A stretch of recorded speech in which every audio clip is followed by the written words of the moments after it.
नमस्कार, आप देख रहे हैं सी न्यूज़ भारत और मैं हूं आपके साथ ज्योति श्रीवास्तव। वक्त हो गया है बुलेटिन का। इस बुलेटिन में दिखाएंगे कैसे औरैया में संदिग्ध परिस्थितियों में लगी युवक को गोली, साथ ही बताएंगे कैसे लाडली बहना योजना के स्वीकृत लोगों को ग्राम पंचायत क्यूंटार में किया गया प्रमाण पत्र वितरित और बताएंगे लखीमपुर के मोहम्मदी के ब्लॉक सभागार में आयोजित प्रेस वार्ता में क्या जानकारी दी गई। इन तमाम खबरों पर विस्तार से करेंगे चर्चा। जनपद औरैया के अंतर्गत फफून थाना क्षेत्र के गांव केशमपुर पसईपुर में एक युवक अपने घर के कमरे में गोली लगने से मृत मिला। मौके पर एक देसी तमंचा भी पड़ा था। मृतक के कनपट्टी पर गोली लगी हुई थी और घटना होते ही उसकी पत्नी घर से गायब थी। किसी को नहीं पता कि वह कहां चली गई।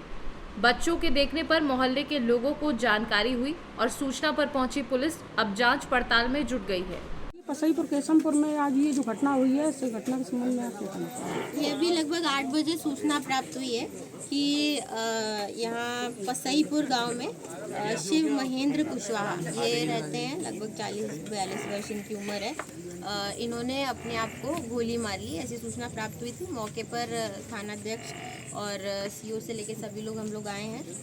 क्राइम सीन को प्रोसेस किया जा रहा है। जो भी एविडेंसेस यहाँ साक्ष्य संकलन हो सकते हैं उसको किया जा रहा है। फील्ड यूनिट जो है एविडेंसेस कलेक्ट कर रही है। बॉडी का पंचायतनामा करके इसको पोस्टमार्टम के लिए भेजा जाएगा। इनकी वाइफ अभी मौके पर है नहीं। 2 छोटे बच्चे हैं, 8 साल और 10 साल के। वो कहीं बाहर गए थे। उन्होंने बताया कि मम्मी कुछ दवाई लेने का बताकर चली गई हैं, तब से वापस नहीं आई है। इनके गांव के एक अनिल हैं जो परिवार के ही लगते हैं। इन्होंने सूचना दी थी कि इन्होंने अपने आप को गोली मार ली है।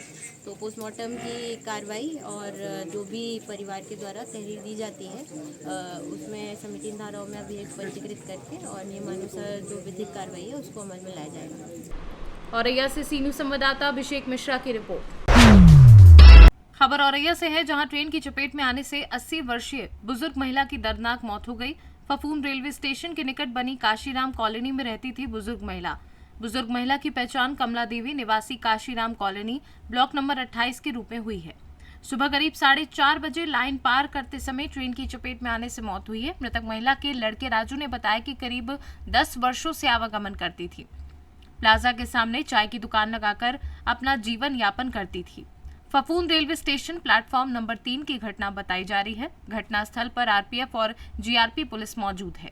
औरैया से सी न्यूज़ संवाददाता अभिषेक मिश्रा की रिपोर्ट। मध्य प्रदेश के मुख्यमंत्री शिवराज सिंह चौहान के द्वारा प्रारंभ की गई मुख्यमंत्री लाडली बहना योजना के स्वीकृति प्रमाण पत्र वितरण का कार्यक्रम 6 जून को ग्राम पंचायत क्यूंटार अंतर्गत नया टोला शिव मंदिर के पास किया गया, जहां सबसे पहले कार्यक्रम की शुरुआत में मंचासीन अतिथियों द्वारा शिव मंदिर में भगवान शिव के शिवलिंग की पूजा अर्चना करने के बाद भारत माता के छायाचित्र पर दीप प्रज्वलित कर माल्यार्पण के बाद कार्यक्रम की शुरुआत की गई। मुख्य अतिथि भाजपा जिलाध्यक्ष रामदास पुरी, भाजपा जिला उपाध्यक्ष सिद्धार्थ शिव सिंह, भाजपा उपाध्यक्ष एवं उपसरपंच अमर सिंह राठौर समेत कई लोगों के द्वारा लाडली बहनों को स्वीकृति पत्र वितरण का सफल आयोजन किया गया, जिसमें ग्राम पंचायत क्यूंटार की प्रथम महिला रामरती शुक्ल अग्रिया द्वारा भारतीय जनता पार्टी के नवनिर्वाचित अध्यक्ष रामदास पुरी, भाजपा जिला उपाध्यक्ष सिद्धार्थ शिव सिंह के साथ ही उपस्थित अतिथियों का पुष्प गुच्छ देकर स्वागत व अभिनंदन किया गया। अध्यक्ष रामदास पुरी द्वारा लाडली बहनों को स्वीकृति पत्र प्रदान कर उनका स्वागत अभिनंदन किया गया एवं सरकार की महत्वाकांक्षी योजनाओं के बारे में बहनों को अवगत कराया गया। साथ ही और अतिथियों से अपना उद्बोधन दिया। इस मौके पर भाजपा जिला उपाध्यक्ष सिद्धार्थ शिव सिंह, मंडल अध्यक्ष दिनेश सिंह, भाजपा कार्यकर्ता एवं जनपद पंचायत सदस्य रंजीत सराठी, भाजपा उपाध्यक्ष एवं उप सरपंच क्यूंटार अमर सिंह राठौर, भाजपा वरिष्ठ कार्यकर्ता महेश तिवारी, सरपंच रामरती शुक्ल समेत कई लोग उपस्थित रहे। कार्यक्रम के बाद रामदास पुरी मीडिया से मुखातिब हुए। उन्होंने क्या कहा, आइए सुनाते हैं। सर, प्राइम मिनिस्टर जो योजना चल रहा है पीएम किसान योजना, क्या यह पुनः दोबारा सर्वे होगा? जैसे बहुत से लोग छूट गए हैं जी। ये जो जनगणना था वो दलीचा जनगणना हुआ था, लोग ये कह रहे हैं। बहुत से अभी जनसंख्याएं अभी जो हैं तो उससे इस योजना से वंचित हैं। क्या दोबारा इस योजना का पहल होगा? निश्चित रूप से हमारे प्रधानमंत्री जी का जो सोच है वो व्यापक सोच है, उनका बड़ा विशाल हृदय है। वो चाहते हैं कि हमारे भारत देश के किसान, कोई भी किसान उस योजना से वंचित ना रह जाए, और किसी कारणवश अगर वो वंचित रह गए हैं चाहे उनका वो ये अपन कहें कि रिकॉर्ड सुधार न हो पाया हो, रिकॉर्ड में नाम एंट्री न हो पाया हो, ऐसे ही कुछ कारण के किसान बचे हैं। नहीं तो उसमें कोई ऐसा नहीं है कि कोई किसान को छोड़ा जाए। तो दोबारा इस विषय को हमने और माननीय सांसद जी और हमारे संगठन की ओर से माननीय प्रधानमंत्री जी की ध्यान आकृष्ट कराएंगे कि ये पुनः से सर्वे कराया सर, अभी जो किसान माफी का जो कर्ज माफी का योजना चलाया जा रहा है आपके मध्य प्रदेश सरकार की ओर से, लेकिन उसमें सर एकमात्र सिर्फ शासकीय सहकारिता बैंक को लिया गया है, वो स्टेट बैंक इत्यादि बैंक को क्यों नहीं लिया गया है? अब देखिए क्या होता है कि जो सोसाइटी बैंक है, कोऑपरेटिव बैंक है, तो किसानों का ज़्यादातर लेन देन जो होता है उसी बैंक से होता है। इसलिए किसानों को ही उन्होंने राहत देने के हिसाब से, और जो किसान हमारे डिफाल्टर हो गए थे, जो किसान भाई डिफाल्टर हो गए थे, उनको खाद नहीं मिल रहा था, बीज नहीं मिल रहा था, उनको ये था कि कमलनाथ ने जो वादा किया था 2 लाख की कर्जा माफ शायद हो जाए, इस भरोसे पे वो रह गए, तो उनका कर्जा माफ नहीं हुआ, ब्याज बढ़ता चला गया। क्या भविष्य में अन्य बैंकों के कर्जदार भी माफी के निश्चित तौर पे इस विषय पर भी हम माननीय मुख्यमंत्री जी का और ध्यान आकृष्ट कराएंगे कि अन्य बैंकों में से भी जिन भाइयों का लेन देन है और वो अगर कर्ज नहीं दे पाए, ब्याज नहीं दे पाए हैं, जिसके कारण वो डिफाल्टर हुए हैं उन बैंकों से, तो उन पर भी ये योजना के तरह दूसरा योजना बना दिया जाए, ताकि हमारे प्रदेश में रहने वाले समाज के हर वर्ग के लोगों को लाभ उसका मिल सके। जैतहरी से सी न्यूज संवाददाता चंद्रभान सिंह राठौर की रिपोर्ट। खबर लखीमपुर खीरी के मोहम्मदी से है, जहां मोहम्मदी ब्लॉक सभागार में प्रेस वार्ता का आयोजन किया गया। प्रधानमंत्री नरेंद्र मोदी के नेतृत्व में केंद्र सरकार के 9 साल की उपलब्धियों के बारे में प्रेस वार्ता में जानकारी दी गई। सांसद रेखा अरुण वर्मा ने पत्रकार बंधुओं से रूबरू होकर भाजपा की उपलब्धियां गिनाई। इस अवसर पर भाजपा महिला मोर्चा की राष्ट्रीय महामंत्री दीप्ति रावत, विधायक दर्जा प्राप्त राज्य मंत्री लोकेंद्र प्रताप सिंह, मोहम्मदी ब्लॉक प्रमुख महेंद्र बाजपेयी सहित भाजपा पदाधिकारी गण उपस्थित रहे। लखीमपुर से सी न्यूज संवाददाता अतुल मिश्रा की रिपोर्ट। होंडा 2 व्हीलर की बहुप्रतीक्षित 100 सीसी शाइन बाइक का इंतजार खत्म करवाते हुए रीवा मां होंडा ने भव्य स्वागत कार्यक्रम का आयोजन किया, जिसमें होंडा की शाइन 100 सीसी का स्वागत ढोल नगाड़ों, पुष्प वर्षा, नृत्य एवं रंगोली से किया गया। मां होंडा के संचालक अमित कोहली ने मीडिया से चर्चा करते हुए कहा कि ग्राहक ही हमारे लिए सर्वोपरि है। सभी कर्मचारियों का पहला मोटिव हमारे ग्राहकों के चेहरों पर मुस्कान लाना होता है। रीवा से सी न्यूज संवाददाता अर्जुन तिवारी की रिपोर्ट। खबर अमरोहा से है, जहां मंडी, धनौरा और बछराइयों थाना क्षेत्र की पुलिस ने संयुक्त रूप से कमीशन एजेंट से लूट की घटना को अंजाम देकर भाग रहे 2 लुटेरों को गिरफ्तार कर लिया है, जिनके कब्जे से 27,520 रुपए बरामद हुए हैं। पुलिस ने इनके पास से लूट की घटना को अंजाम देने में इस्तेमाल करने वाली बाइक और असलाहा भी बरामद किए हैं। अमरोहा जनपद के पुलिस अधीक्षक आदित्य लांगे ने इस विषय में क्या जानकारी दी, आइए सुनाते हैं। अपने अपने क्षेत्र में चेकिंग की जा रही थी कि आज दिनांक 7 तारीख को यहाँ पे दोनों थाना क्षेत्रों को सफलता प्राप्त हुई, जिसमें एक जगह से 3 अभियुक्त और दूसरे थाना द्वारा 2 अभियुक्त, टोटल 5 अभियुक्तों को हिरासत में लिया गया। उनसे पूछताछ की गई। पूछताछ में ये क्लियर हुआ कि विगत कुछ जो पिछले 3 माह में कुछ घटनाएं हुई थी, जो 3 लूट की घटनाएं हुई थी, उसके बारे में इन्होंने बताया, खुलासा किया, और जो इनसे बरामद इनके द्वारा जो लूटी हुई जो धनराशि थी वो भी बरामद की गई है। इन तीनों का पूर्व में आपराधिक इतिहास चेक करवाया गया। एक व्यक्ति का पूर्व आपराधिक इतिहास है जो इसमें अभी वांछित है, पकड़ा नहीं गया, उसको उस पे इनाम घोषित करके कार्रवाई करेंगे। जो वर्तमान में जो सामग्री मिली है, टोटल 59,600 की रिकवरी हुई है। 2 बाइक मिले हैं, 4 तमंचे और 8 कारतूस। बाकी अन्य जो और अभियुक्त होंगे उन पे इनाम करवा के कार्रवाई करवाई जाएगी।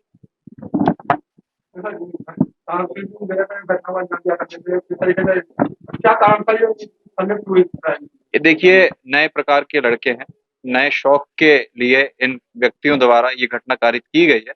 जो मनी कलेक्शन एजेंट के साथ जो वारदात हुई है, कारण असली में ये पता चला है कि जिन गांव से मनी कलेक्शन एजेंट पैसे इकट्ठा करते थे, उन्हीं गांव से ही ये मुखबिरी किया करते थे, और वहां से उस व्यक्ति से जो बहुत सारे लोग परिचित भी थे पहले से, उनके साथ घटना की गई है। सारे यहाँ के लोकल ही, अमरोहा के ही रहने वाले हैं। इनको जेल भेजा जाएगा और उसके बाद में इन पे गैंगस्टर की कार्रवाई भी करी जाएगी। ये जितने भी लड़के हैं, ये सारे कोई 10वीं पास है, कोई 12वीं पास है, तो उसके ऊपर की किसी की क्वालिफिकेशन नहीं है। सारे लोग इसी प्रकार के हैं। बाकी आगे की कार्रवाई पूछताछ से और कुछ चीजें क्लियर हो। देखिए, इनके पास में बाइक भी मिली है, इनके पास मोबाइल भी मिले हैं, सारी चीजें हैं, बाकी अन्य चीजें पूछताछ के बाद में सामने आएंगी। अमरोहा से सीनू संवाददाता गौरव श्रीमाली की रिपोर्ट। खबर अनूपपुर से है, जहां ग्राम पंचायत सचिव परसवार नरेंद्र तिवारी को गांव के ही रमेश यादव ने गला काटकर मंदिर में चढ़ाने की धमकी दी। घटना को लेकर सचिव संगठन ने जिला पंचायत एवं कलेक्ट्रेट कार्यालय में कार्यवाही को लेकर ज्ञापन दिया। दोषी व्यक्ति पर कार्यवाही न होने पर अनशन की चेतावनी भी दी है। अनूपपुर जिले में कर्मचारियों के साथ दुर्व्यवहार की घटना आए दिन घटित हो रही है, किंतु प्रशासन के द्वारा कोई कार्यवाही नहीं की जाती है। ऐसे में लोगों के मन से प्रशासन का और पुलिस का दबाव खत्म होता जा रहा है।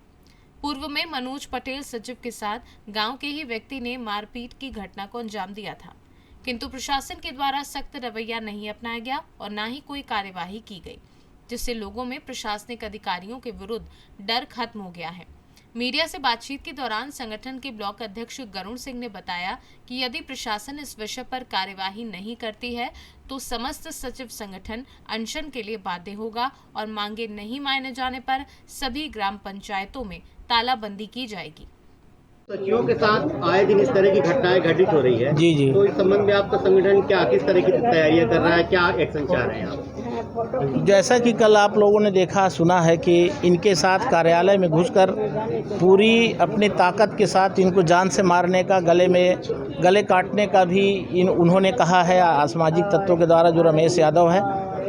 ऐसी घटनाएं से हम लोग पूरी तरह से शासन के काम करने में अक्षम हैं, क्योंकि हमें जब तक प्रोटेक्शन नहीं मिलेगा, जब तक ऐसे असामाजिक तत्वों को शासन और कानून इसको कड़ी कार्रवाई नहीं देगा, तब तक हम ही क्या कोई भी कर्मचारी ऐसी ग्राम पंचायतों में पब्लिक फील्ड में जाकर जन कल्याणकारी काम नहीं कर सकते। अभी आपने कलेक्टर साहब को इस संबंध में ज्ञापन दिया, उनके द्वारा क्या आश्वासन दिया गया? हमने उनसे मांग की है कि सर कल की घटना में FIR तो हुई है, लेकिन शासन के द्वारा जो एक कर्मचारी एक्ट है वो एक्ट हम पे इस FIR में और जोड़ा जाए और हमको इस तरह प्रोटेक्शन किया जाए, चूँकि हर ग्राम सभा होती है, आए दिन कहीं ना कहीं हमारी वहाँ हम लोगों के काम करने होते हैं और अकेले रहते हैं। यदि प्रशासन इस विषय पर संज्ञान नहीं लेती है, कार्रवाई नहीं करती है, तो आपका संगठन इस पर क्या करेगा, क्या आगे एक्शन लेगा? अगर प्रशासन इसमें हमारी इस संज्ञान को नहीं लेता या हम पे अगर इस तरह कोई कार्रवाई नहीं करता है तो निश्चित है हम पूरे अनूपपुर ज़िले के साथ ही हम पूरी तरह से लामबंद होकर अपने विभाग के काम नहीं करेंगे, क्योंकि ऐसे भय में हम काम नहीं कर सकते। इसलिए आज हमने अपनी टीम के साथ, पूरे संगठन के साथ आज जन सुनवाई में हमने अपनी आवेदन देने आए हैं और इस आवेदन उन्होंने आश्वासन दिया है, तुरंत SP साहब से बात किए कि सर उस पर यानी पुनः आप उस पर एक बार जांच कराइए और इस पर और भी जो भी अगर कड़ी बची है और जो भी धाराएं लगना है वो लगाई जाए और उनके ऊपर कड़ी कार्रवाई की जाए। इस तरह के आश्वासन अभी माननीय कलेक्टर महोदय ने दिया है। वर्तमान समय में कुछ सचिव साथी उपस्थित भी नहीं है, तो आप क्या अपील करना चाहेंगे अपने सचिव साथियों के लिए? मैं अपील यही करना, चूँकि आज आपको पता है कि मध्य प्रदेश शासन के लाडली बहना योजना एक महत्वपूर्ण योजना चल रही है। सभी साथियों, क्या नाम है सर आपका? मेरा नाम नरेंद्र तिवारी है सर। कहाँ पदस्थ हैं आप? सचिव ग्राम पंचायत परसवार। बताइए क्या घटना हुई थी आपकी? घटना हुई है सर, एक रमेश पिता चन्नू यादव है जो आए दिन वो प्रताड़ित करता रहता है और पैसे का डिमांड करता रहता है और बेवजह जो है हमेशा जो कर्मचारियों को परेशान करता है। कल की घटना है श्रीमान जी, कल जो है अपना जो ये तौलिया लगाया था, इसको लगा करके ऐसे पकड़ के दोनों हाथ से वो फांसी लगाए दे रहा था। अगर वहाँ 2-4 लोग न होते तो कल वो मर्डर कर दिया होता है। क्या बोल क्या रहा था, किस विषय को लेकर आपसे इस तरह की बात विवाद? बोल रहा था सर कि मेरे को पैसा चाहिए। किस बात का पैसा मांग रहा था? पैसा इसे अपने पीने खाने के लिए। असामाजिक तत्व के लोग हैं सर, परेशान करते रहते हैं, बेवजह कर्मचारी प्रताड़ित रहते हैं। पूर्व में क्या इस तरह की कोई एक आध बार वाक्य इस तरह की हुई क्या? नहीं, पूर्व में भी ऐसे बीच बीच में करता रहता था, पर यह है कि ग्राम पंचायत में कल जो है आकर के आक्रमण किया और जान माल पर ही धावा बोल दिया सर। वो कौन कौन थे आपके साथ? मेरे साथ में रोजगार सहायक राजाराम पटेल थे वहाँ, और नथुलाल वर्मा, श्याम जी द्विवेदी और पटवारी राजू। अनूपपुर से सीनू संवाददाता चंद्रभान सिंह राठौर की रिपोर्ट। मोतिहारी पुलिस को बड़ी सफलता मिली है। पुलिस ने पटना के स्वर्ण व्यवसायी से 3 दिन पूर्व हुई 30 लाख की लूट का सफल उद्भेदन किया है। पुलिस ने लूट के 18.5 लाख रुपए के साथ 2 कुख्यात अपराधी को गिरफ्तार किया है। कुख्यात अपराधी ने ही कस्टम अधिकारी बनकर स्वर्ण व्यवसायी से लूट की घटना को अंजाम दिया था। मोतिहारी एसपी द्वारा गठित एसआईटी टीम ने लूट की घटना का सफल उद्भेदन किया है। स्वर्ण व्यवसायी से बंजरिया थाना क्षेत्र में लूट की घटना हुई थी। पुलिस ने वैज्ञानिक तरीके से अनुसंधान कर लूट की राशि के साथ अपराधियों को गिरफ्तार किया है। मोतिहारी एसपी कांतेश कुमार मिश्रा ने क्या जानकारी दी, आइए सुनाते हैं। भारी मात्रा में रुपये बरामद हुआ। पटना स्वर्ण व्यवसायी से नकली कस्टम अधिकारी बनकर जो लूट करने वाला गिरोह है उसका भंडाफोड़ हुआ है और 18,50,000 रुपये बरामद हुए हैं और एक सजायाफ्ता सहित 2 कुख्यात अपराधियों को पकड़ा गया है। 3 और 4 जून रात्रि को एक घटना हुई थी। पटना से रक्सौल जा रहे स्वर्ण व्यवसायी के कर्मी को बंजरिया थाना क्षेत्र में लूट गिरोह के अपराधियों द्वारा फर्जी कस्टम अधिकारी बनकर जांच के नाम पे 30 लाख रुपए का लूट किया गया है। इस संबंध में विशेष टीम एएसपी सदर श्री राज के नेतृत्व में काम कर रही थी और इस टीम ने काफ़ी बढ़िया तरीके से अनुसंधान किया है और 2 अपराध कर्मियों को पकड़ा है। राकेश झा सुगौली, प्रशांत सिंह सुगौली, इनके पास 18,50,000 मिला है और 3 मोबाइल फोन भी हुआ है। राकेश झा के विरुद्ध अभी तक जो अनुसंधान में कुल 9 मामले पूर्व के दर्ज आ रहे हैं, जिसमें कि एक में इसको आजीवन कारावास हुआ था 2005 की घटना है। इसके अलावा हत्या, अपहरण, आर्म्स एक्ट, जालसाजी के और भी कई कांड दर्ज हैं इसके विरुद्ध। ये एक महत्वपूर्ण उपलब्धि है। श्री राज के नेतृत्व में ये जो टीम काम कर रही थी, इसमें उल्लेखनीय जो रोल आया है इंस्पेक्टर टाउन का, SHO बंजरिया प्रभाकर पाठक, जिला सूचना इकाई से ज्वाला सिंह, अखिलेश कुमार, मनीष कुमार, मुकेश कुमार, अभिनव दूर, और इन सभी ने काफ़ी अच्छे ढंग से इस केस को क्रैक किया है। शेष जो अपराधी इसमें बचे हैं 2, उसके लिए हम लोग लगातार छापेमारी कर रहे हैं। जल्द उनको ही पकड़ा जाएगा, चार्जशीट करके इस पर जो विचारण के तहत हमें सजा दी जाएगी। आप नहीं बता सकते हैं कि हमारी टीम को गिरफ्तार करने का प्रयास करें। सर, इतनी ही राशि लूट हुई थी? इन्होंने FIR में करीब 30 लाख लूट की बात बताई है। तो इनके पास से, हम दोनों के पास से जो पैसा ये मिल पाया है, शेष लोगों की गिरफ्तारी के लिए हम प्रयास कर रहे हैं। मुख्य साजिशकर्ता में राकेश झा। मोतिहारी से सी न्यूज़ संवाददाता सचिन कुमार अंशु की रिपोर्ट।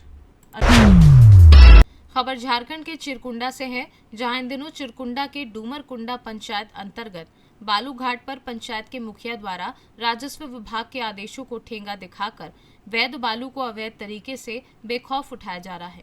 सूत्रों के अनुसार जानकारी मिली है कि खनन विभाग के द्वारा बालू घाट पर एक बार में 10 गाड़ी की ही लोडिंग करने का आदेश है और 10 गाड़ी लोडिंग कर निकालने के बाद ही दूसरी खेप गाड़ियां लोडिंग के लिए लगाई जानी है।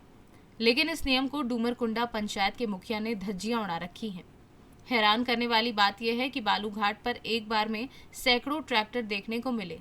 एक ट्रैक्टर ड्राइवर ने नाम नहीं बताने की शर्त पर बताया कि प्रत्येक गाड़ी से सरकारी शुल्क 100 रुपए के बजाय 250 रुपए लिया जा रहा है। सूत्रों से मिली जानकारी के अनुसार एक दिन में एक ट्रैक्टर एक बार ही बालू का उठाव कर सकता है, लेकिन जब ट्रैक्टर ड्राइवर से पूछा गया तो जानकारी मिली कि एक ट्रैक्टर ड्राइवर एक दिन में 5 से 7 बार बालू का उठाव कर रहा है।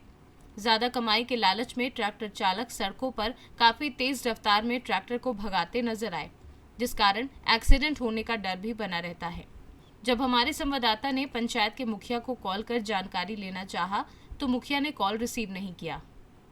झारखंड से सी न्यूज़ संवाददाता आजाद अंसारी की रिपोर्ट।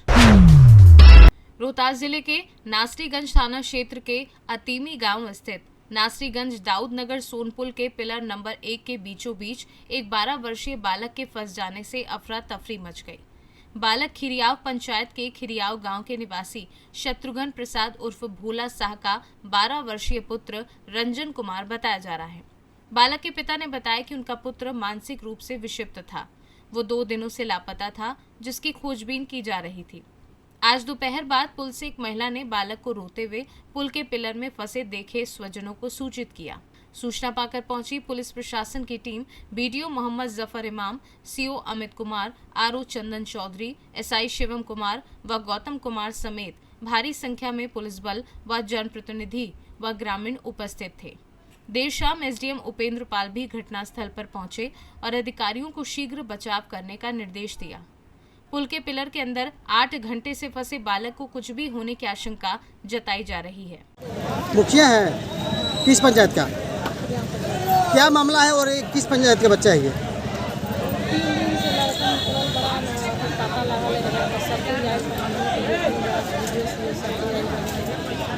ये आप ही पंचायत का बच्चा है? क्या स्थिति है अभी और कब से आप आए हुए हैं? अभी क्या स्थिति है यहाँ की? शाम होने को है और बताया जा रहा है कि 5 घंटे से भी अधिक हो गए और बच्चा बाहर नहीं निकले, क्या कहेंगे आप? कोशिश हो रही है। घर ये आप ही का बच्चा दबा हुआ है? नाम बताएं और कब से फंसा हुआ है बताएं थोड़ा सा। 2 दिन से घर से लापता है। इसका रंजन कुमार नाम। 2 दिन से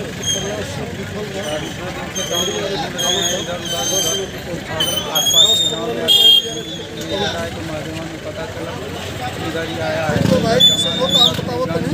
पोखरा हाँ इधर नहीं पता चला। इसके बाद में गया घर से पता चला कि बच्चा इसमें फंसा हुआ है।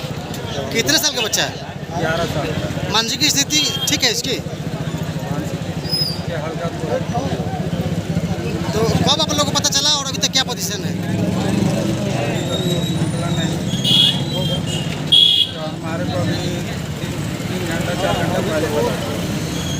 तो अभी बच्चे की आवाज़ सुनाई दे रही है या 10 का 10 से बच्चा, क्या स्थिति है उसकी? हमारे को नहीं सुनाई दिया। अभी अंदर में अभी सारे लोग निकालने में लगे हैं। कितने बच्चे हैं आपके? घर कहाँ है आपका? हमारा 3 बच्चे हैं। कहाँ करूँ आपका क्रियाओं का नाम? शत्रुघ्न प्रसाद। रोहतास से सी न्यूज़ संवाददाता पंकज कुमार की रिपोर्ट। फिलहाल इस बुलेटिन में बस इतना ही। देश दुनिया की तमाम खबरों को जानने के लिए आप देखते रहिए सी न्यूज़ भारत।